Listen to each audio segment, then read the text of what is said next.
Disclaimer: this episode features strong language throughout. Incoming transmission. Welcome to True Spies. Week by week, mission by mission, you'll hear the true stories behind the world's greatest espionage operations.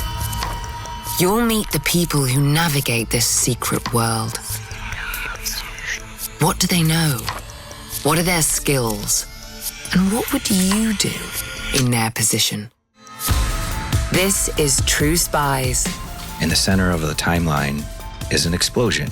To the right is the fallout, the deaths, the destruction. To the left is everything you could have been doing to prevent that from happening. This is True Spies.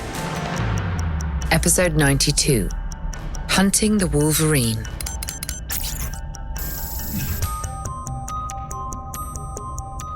The desert wants you dead. It's scorching by day, freezing by night, and brimming with poisonous beasties in a kaleidoscope of shapes, sizes, and temperaments. And that's at the best of times. As a military helicopter whips the sand into a frenzy, it becomes apparent that these are not those times. I was terrified, and then we landed at my location, and I was standing in a desert all by myself, going, what have I just got myself into? Specifically, it's 2010. The United States is spearheading the latest surge of military action in Afghanistan. The CIA is at the tip of the spear. They're going further than where SEAL Team 6 goes. This shit's crazy. This week's True Spy has just landed in the south of the war-torn country. Where exactly, he can't say. And that's not just because it's dark out. They had taken away my night vision when I got off the helo because it belonged to the helo and for other passengers, and so I couldn't see anything. Hey, surprise to your audience, there's no night lights in a desert in Afghanistan. He's en route to his first foreign posting, a CIA black site built on the husk of an abandoned Soviet prison. Afghanistan's often referred to as the graveyard of empires. Persians, Greeks, Mongols, Sikhs, Americans, Russians, and Brits. They all came to Afghanistan. They're not there anymore. Douglas Laux, more than most, understands why that is.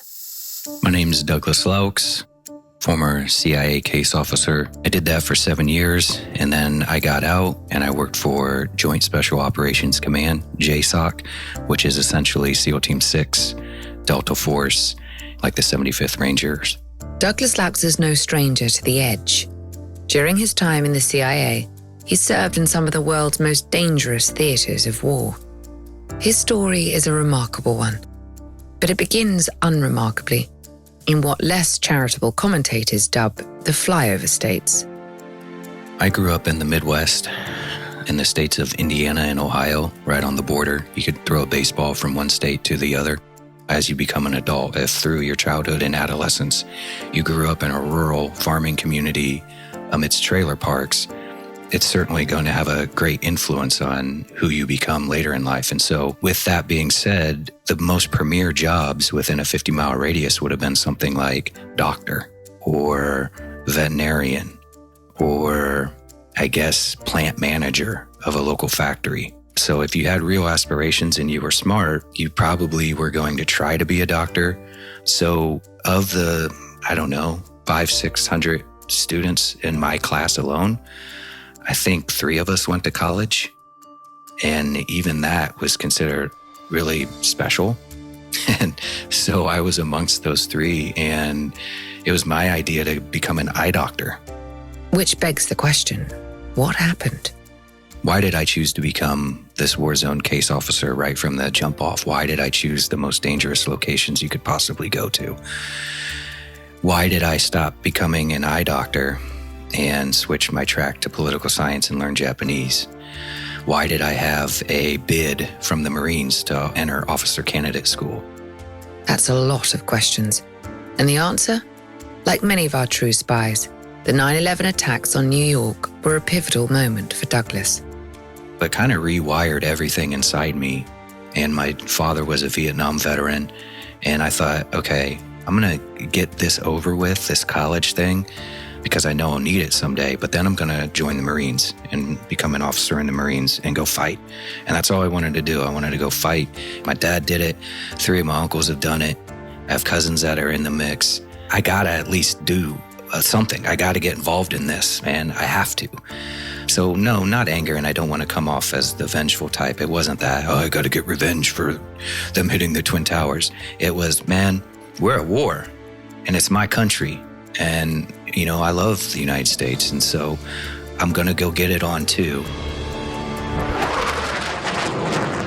For a young man looking for frontline action, the US Marines are a sound option. But fate, if you believe in that sort of thing, had other plans. Only by a caprice did I happen to see a flyer that said the CIA was coming to my university to give a speech. And then the guy gave a speech. He was catcalled from the back the entire time about drones and waterboarding. He could barely get a word out. And he said, okay, if you're interested, apply online. And I did. The life Douglas chose began early one morning in his final year of college. The initial phone call I remember distinctly because I had went out to like some party the night before on like a Thursday night. And I got a phone call at like 8:01 a.m. I answer my cell phone and it's a woman who's like, hey, you applied for a job with the federal government. I just want to talk to you about that. And I was like, hey, lady, I don't know if you know, but it's like 8:05 in the morning now. So like, what are you doing calling me? This is really early. I'm a college student and this is kind of harassment. And she's like, we're with the Central Intelligence Agency. And I literally said, oh, fuck, the CIA? This is the CIA calling me? Oh my God, the CIA? Oh, you're the CIA. And she's like, please stop. Please stop. Please stop saying that. I'm like, what, CIA? And she's like, yes, that, don't say that. Oh, don't say CIA. And she's like, what are you doing Monday at this time? I will call you back when you have had time to think about your decision. And I was like, oh, you're going to call me Monday at 8?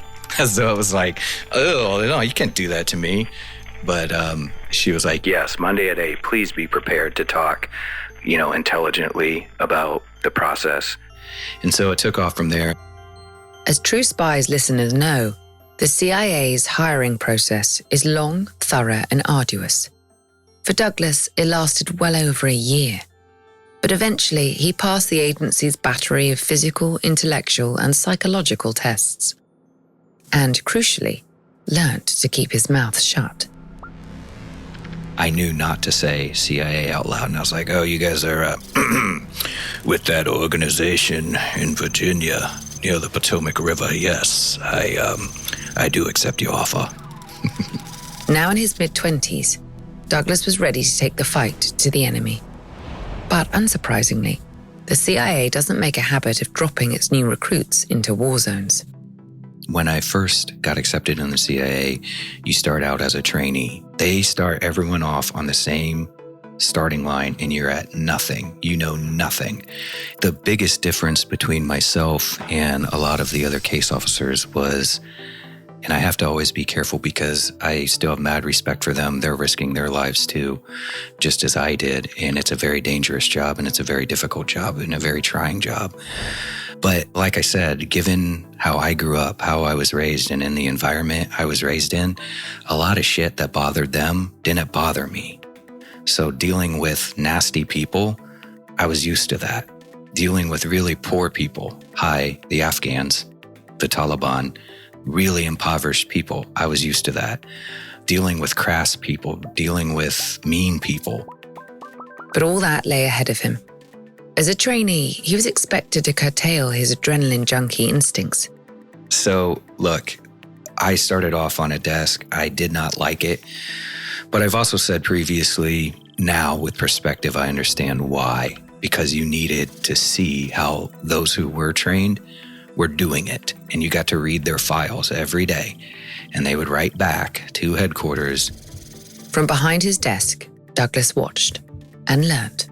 It was hyper beneficial because you really also, more than seeing how to do it correctly, what was incorrect. And if you're sitting on a desk and you get pissed at something that a field operative sends in, it's always because they didn't give you enough information. So they might say something like, Tom came to the meeting. He was 20 minutes late. He didn't show up with the disc. He seemed disheveled. We agreed to meet again in 3 days. And I'm reading that going, why was he late? Did you ask? Why was he disheveled? Did you ask? And by the way, if you did, good, but you need to tell us that. You need to tell headquarters that, so we don't immediately send you a screamer back that says, fire him. Fire him immediately for being late. Fire him immediately for being disheveled. Fire him immediately for not bringing what he said he would bring. So yeah, I was always hyper aware of that you need to really explain every single thing you do and decision you make, and also your opinions. All the while, Douglas is taking courses in tradecraft at the farm, the agency's legendary training facility. He graduates. Now he feels ready for the good stuff, the messy, dirty work of warfighting. I got out of the farm, thought I was super high speed, but I also had a big advantage, and that was this, is that I really learned their bureaucracy while I was there as a trainee, and I knew how to navigate it. And I knew what to avoid and what I could do to kind of sweeten the deal. And so when I got out of the farm, I said, hey, I want to go to a war zone. And in fact, only Afghanistan. Oh, and in fact, not in Kabul. Oh, and in fact, I want to be sent to the Pashtun areas in the south or the east, the tribal areas, because I want to mix it up with the Taliban. And they're like, yeah, no, actually, you're going to Baghdad, Iraq.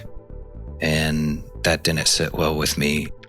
As this episode goes on, you'll learn something about Douglas Laux. He generally gets what he wants. I kind of almost threatened to quit. I said I would take leave without pay, LWOP.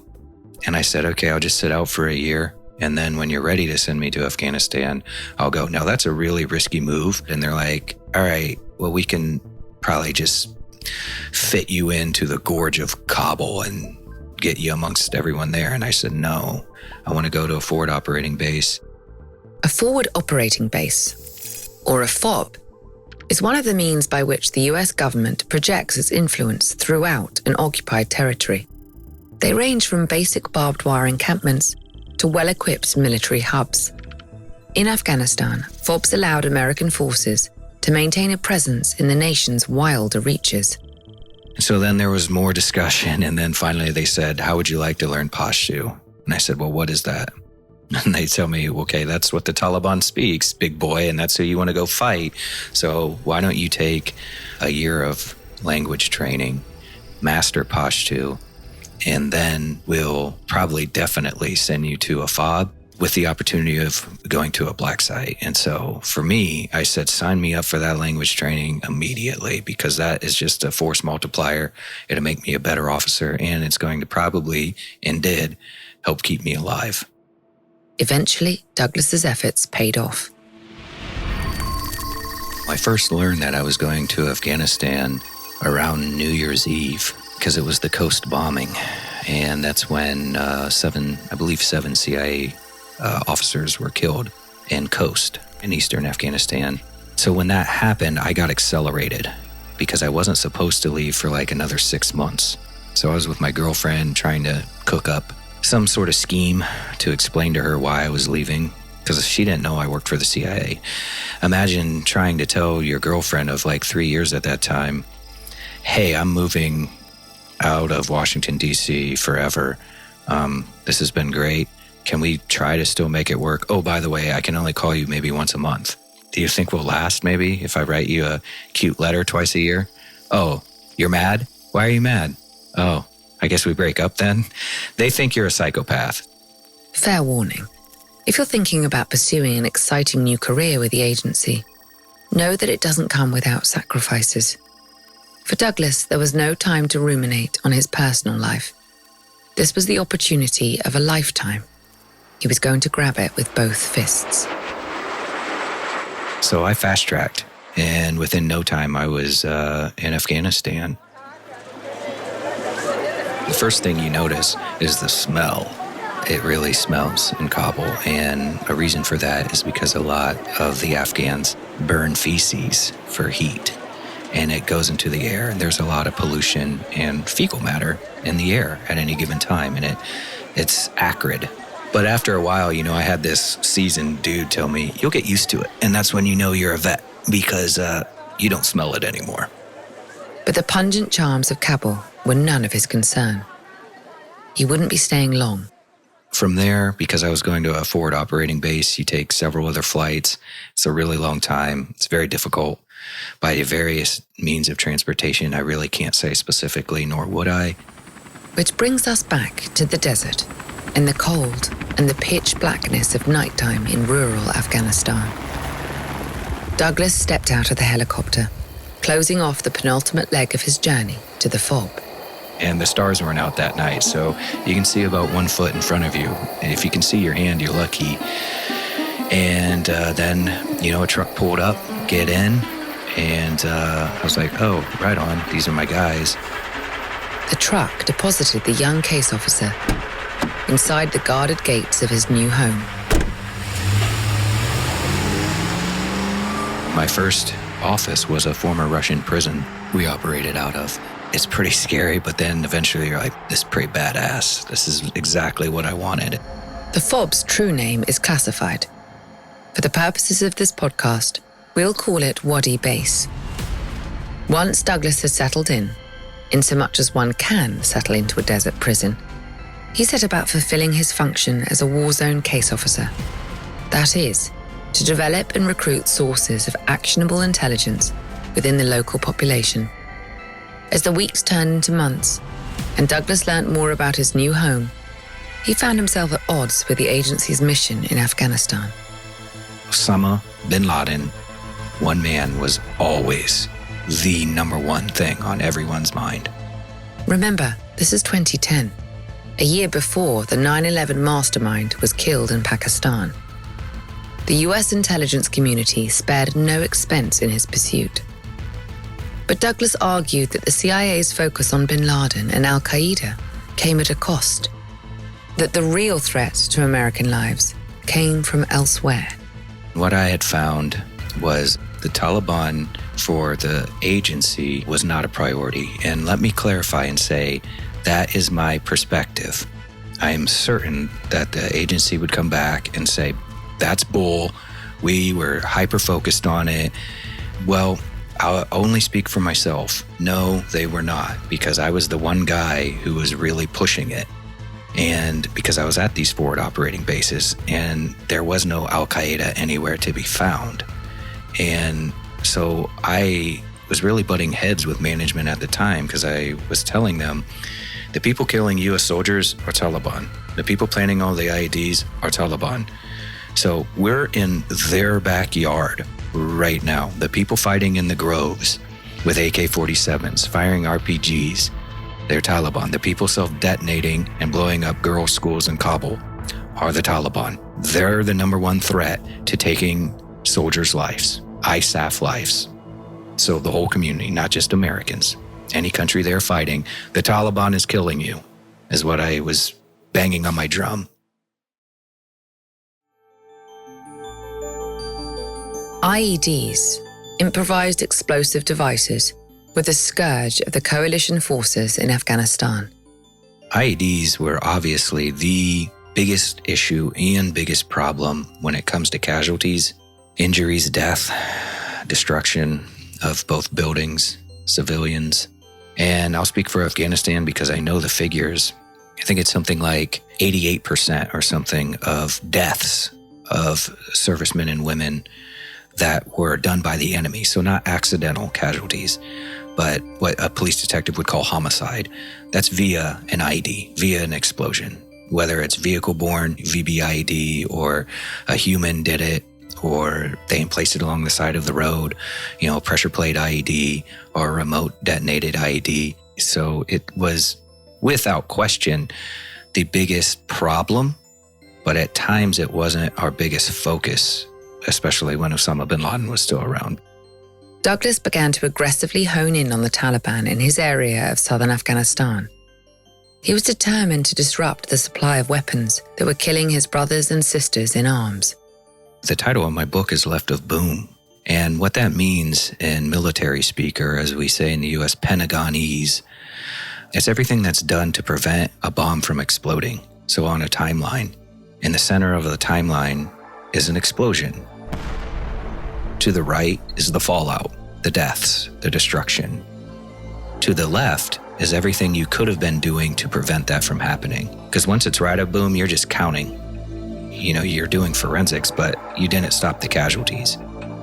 To get left of boom, Douglas needed to follow each IED explosion to its logical starting point, the person who built or supplied the device.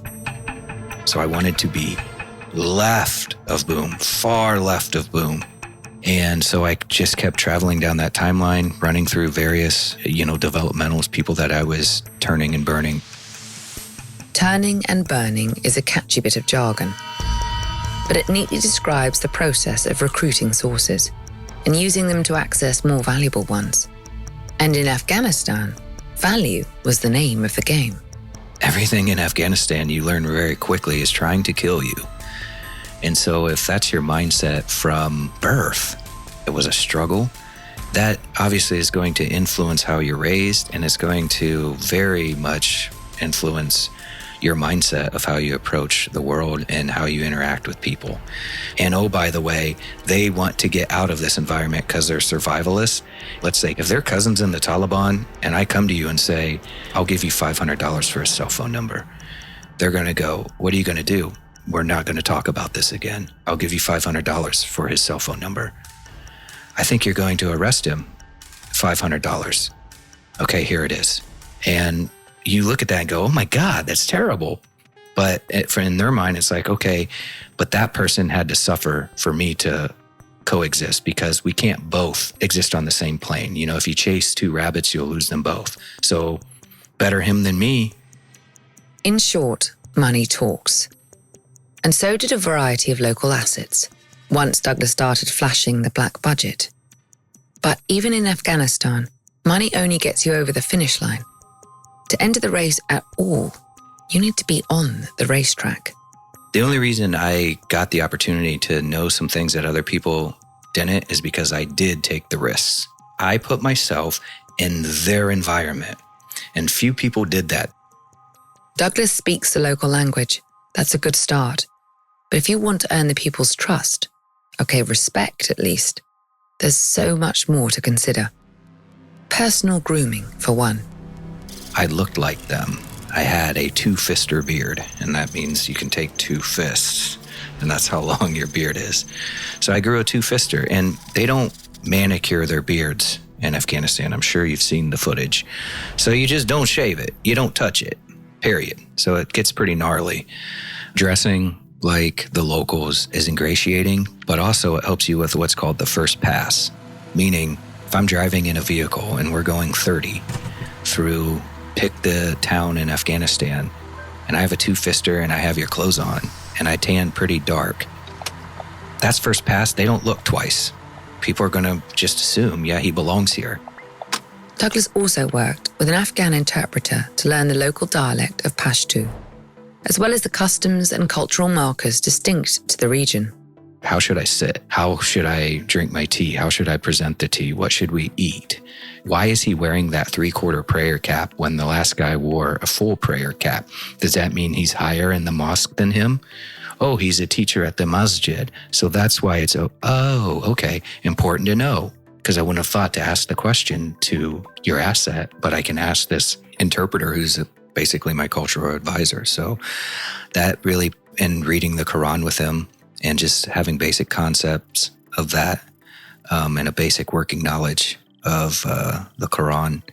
Yeah, so blending in, that's kind of what you're paid to do. His hard work paid off. Soon, Douglas was processing a huge amount of information from his local assets.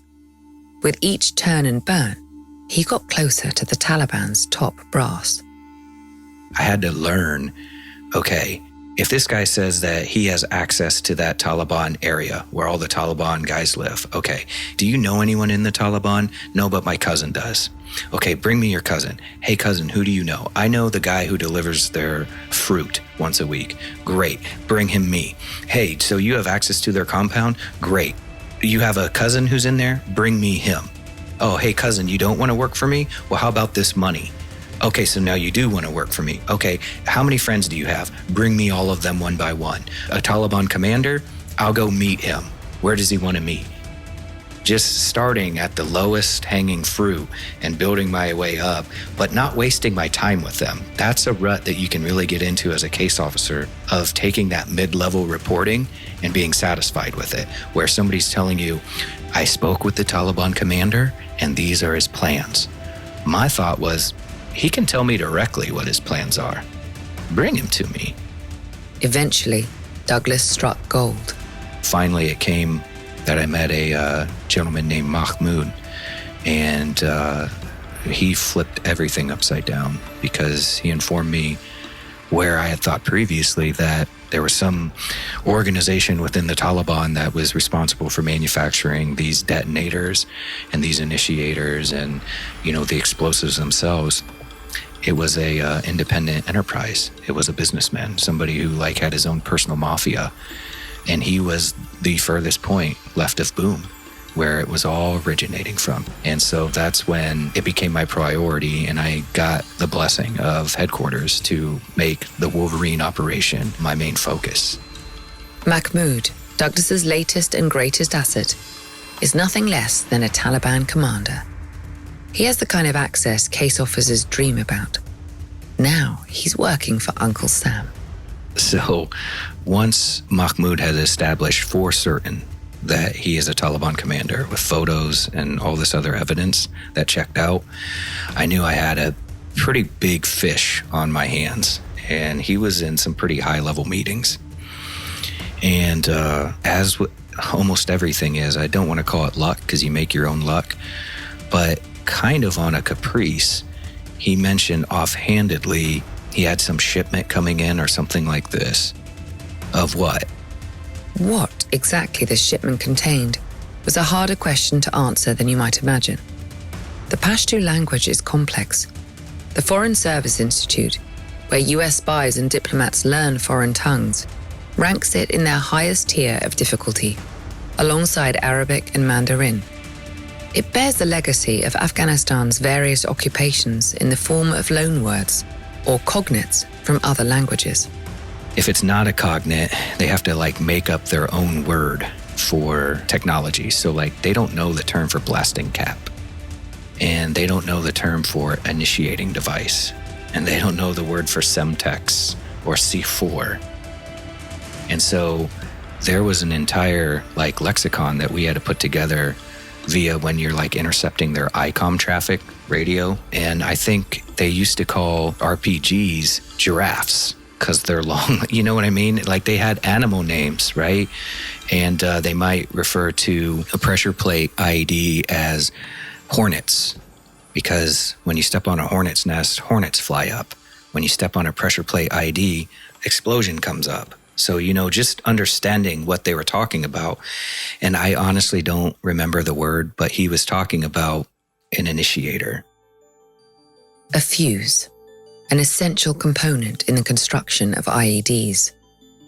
He was explaining what these were, and I was like, oh, fuck, he's talking about getting initiators. And I'm like, what do they look like? Bring me some. So we did. And I was like, whoa, yeah. That's exactly what I thought you were talking about. Who'd you get these from? So he told me, and I said, well, where'd he get them from? And then he told me. And so we started together. That's how it all initially began. I had an EOD, a bomb expert, look at what he had. And he was like, dude, these are very legit. And these are very nice. And these are very complex. And so then it was like, okay, well, where the hell are they being manufactured? How is he getting nice stuff? Eventually, Douglas's line of questioning led him to a shadowy figure working alongside, but separately from, the Taliban. The Wolverine.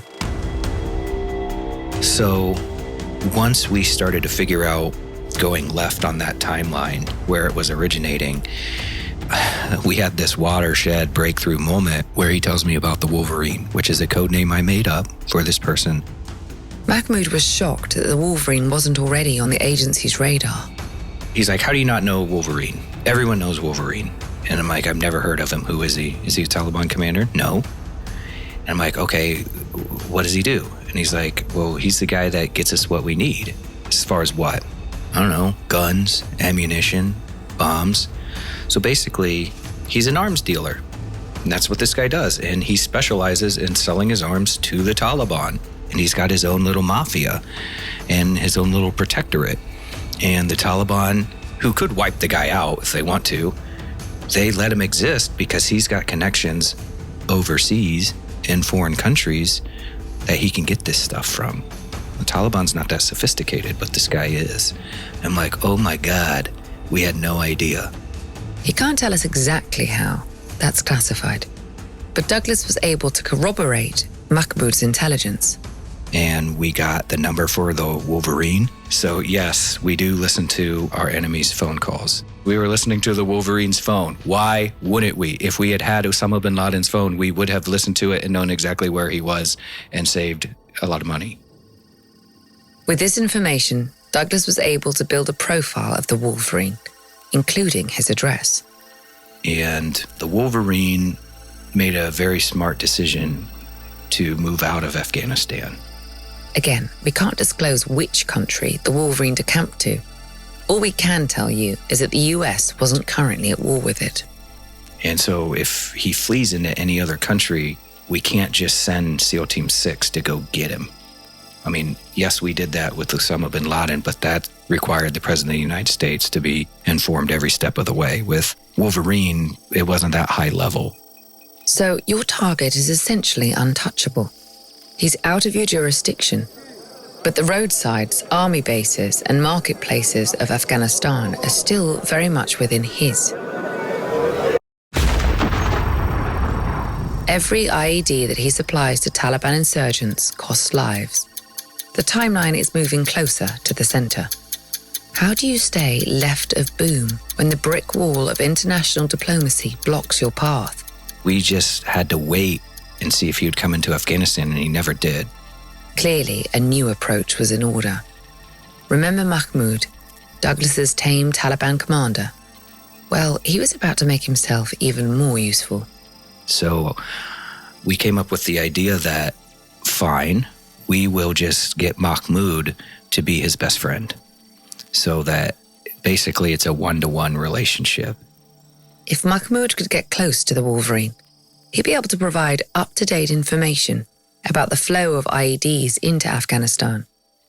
But he can't just show up at the Wolverine's doorstep. He needs an in, a golden opportunity to inveigle himself into the arms dealer's circle. Eventually, just such an opportunity arose. Wolverine had 3 lieutenants, 3 captains. They got in a big argument, and one of the guys shot and killed one of the other guys of the 3. The other guy who shot him fled. Wolverine was down to basically one subordinate, one adjutant, one main guy he could direct things to then disperse. So when I found that out through Mahmoud, I was like, you become one of them. Tell him. And he's like, I can't just demand it. And I was like, bullshit. You're in the Taliban. As a high-ranking member of the Taliban, Mahmoud's friendship was valuable. Douglas knew that. And I was like, can you ever imagine a day where he would come after you and kill you? And he laughed. He's like, no, because we would wipe out his entire family. And I'm like, see? So he needs somebody, and he'd be willing to take you because he knows you're trusted. And you've bought from him before. So he's like, okay. So he did. Douglas's reasoning was sound, and it didn't take long for Mahmoud to find a place at the Wolverine's right hand, wherever that was. Again, his exact location remains classified. In any case, this was very good news for the CIA. Mahmoud was sitting next to Wolverine on a daily basis, and pretty soon he's taking surreptitious photos. So now we know directly what he looks like, not from some antiquated photo that somebody alleges is Wolverine. Now we have a trusted source who's going, that's what he looks like as of breakfast this morning. Whoa. Oh, he switches out his phone every 4 days. Here's his new number as of last evening. Whoa. As well as a positive visual ID on the Wolverine, Mahmoud was able to provide information which allowed the CIA to disrupt IED attacks inside Afghanistan. Now, proceed with extreme caution. If you show your hand, then the whole operation could end in a bust. Basically, if you just start stopping his entire supply line in the same manner every single time, he's very quickly going to understand he's got a rat. Okay?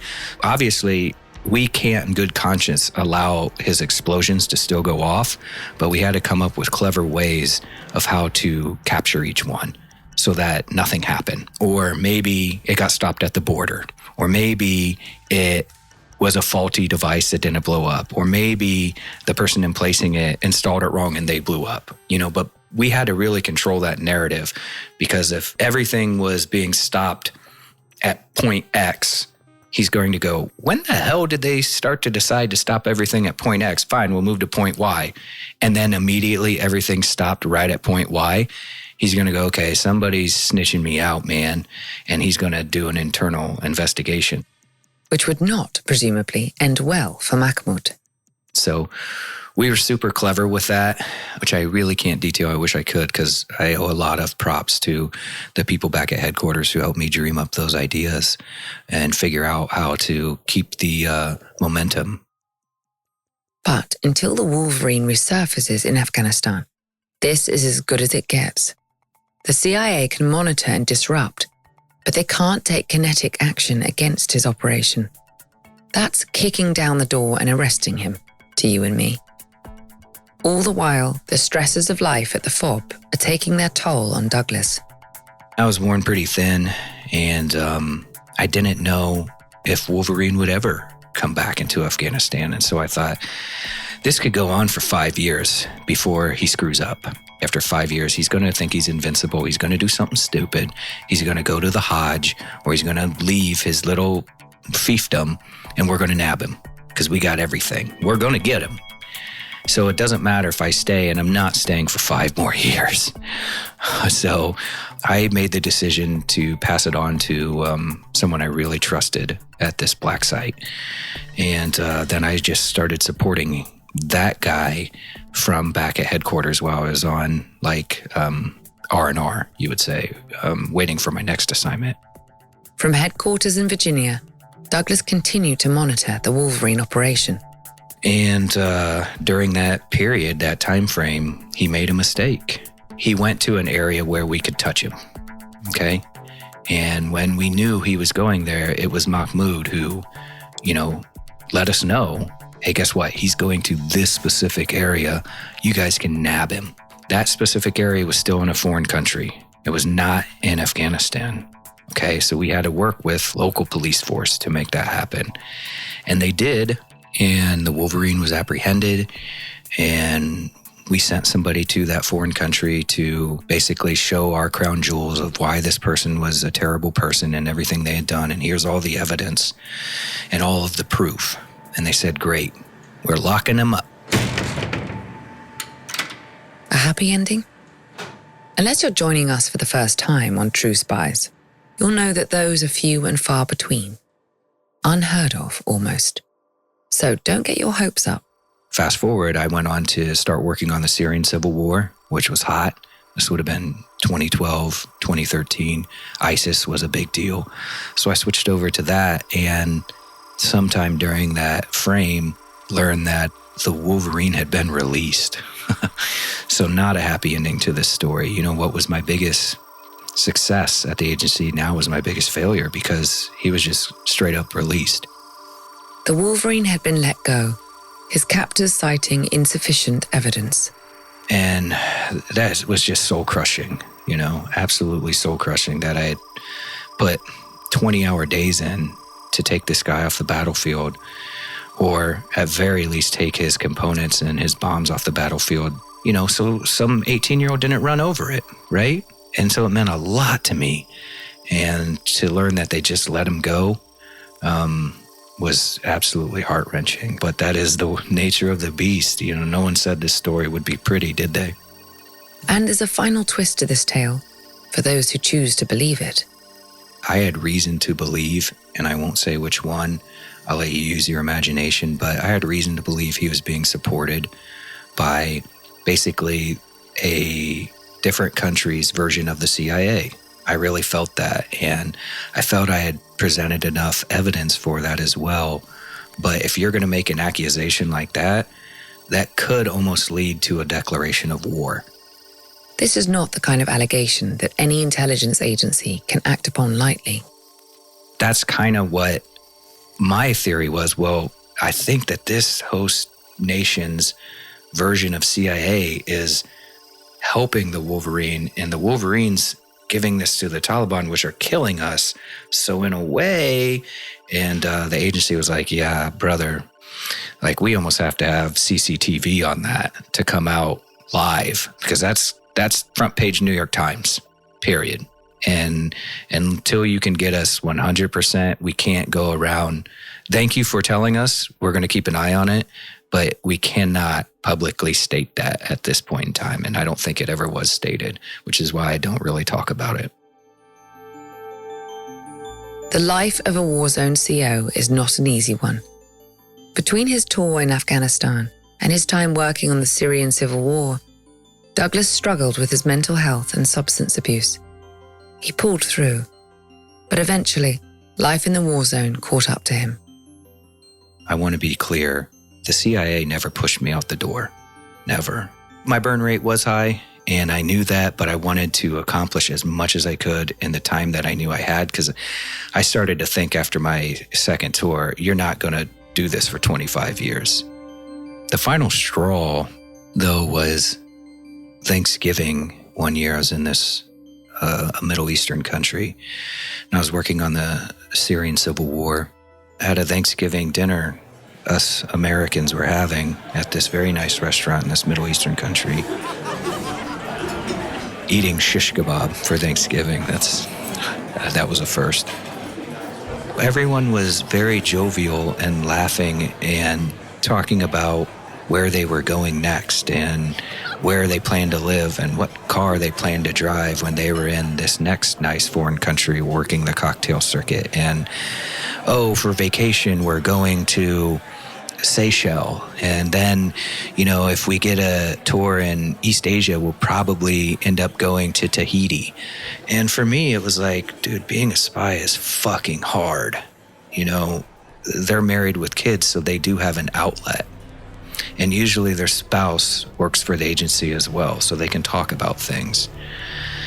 And so they had outlets, and I didn't. I kept it all bottled up. Again, that's my fault. I should have found an outlet. But yeah, sitting there, they're like, why are you so morose? Why are you so down in the dumps? Why are you so angry? Why are you always so angry, Doug? And I just said, guys, I'm living a different existence than you with regards to this. These are wars that I'm fighting. War. It's not just classic espionage and I meet you in a park and I hand you an envelope and you hand me a thumb drive. I'm getting shot at. I'm getting IDF, indirect fire, mortars. You know, my colleagues are getting killed by explosions or by bullets. They're having to go to the X, not run from it. I'm having a wildly different experience than you guys, and it's so dangerous and it's crippling me. And I have no one to talk to about it. And you guys are talking about, should I get a Mercedes or BMW? That stuff wasn't in my brain. And so I went to the waiter and I paid for the entire bill. And I just said, guys, goodbye. I'll be going home soon and I'm never coming back. I don't want to do this anymore. And with that, I left. And within 3 weeks or so, I think I got back to the United States on Christmas Eve. And I never deployed again. And within a couple months, I was out the door. After leaving the agency, Douglas worked as a consultant before publishing a memoir in 2016. Since then, he's taken on a number of roles in the television industry. But his time in Afghanistan still looms large. In 2021, coalition forces ended their occupation of the country. What happened next came as no surprise to Douglas. I never forget the conversation I had with that Taliban commander who said to me, "We'll wait because you will leave. And guess what? If I die, it'll be my son who returns. And if my son dies before you leave, it'll be his son. My grandson will return. But we'll wait because time is on our side, not yours. And you'll eventually leave like everyone else, and we'll be back. We will be back." Douglas Laux' book, Left of Boom, How a Young Case Officer Penetrated the Taliban and Al-Qaeda, is available now.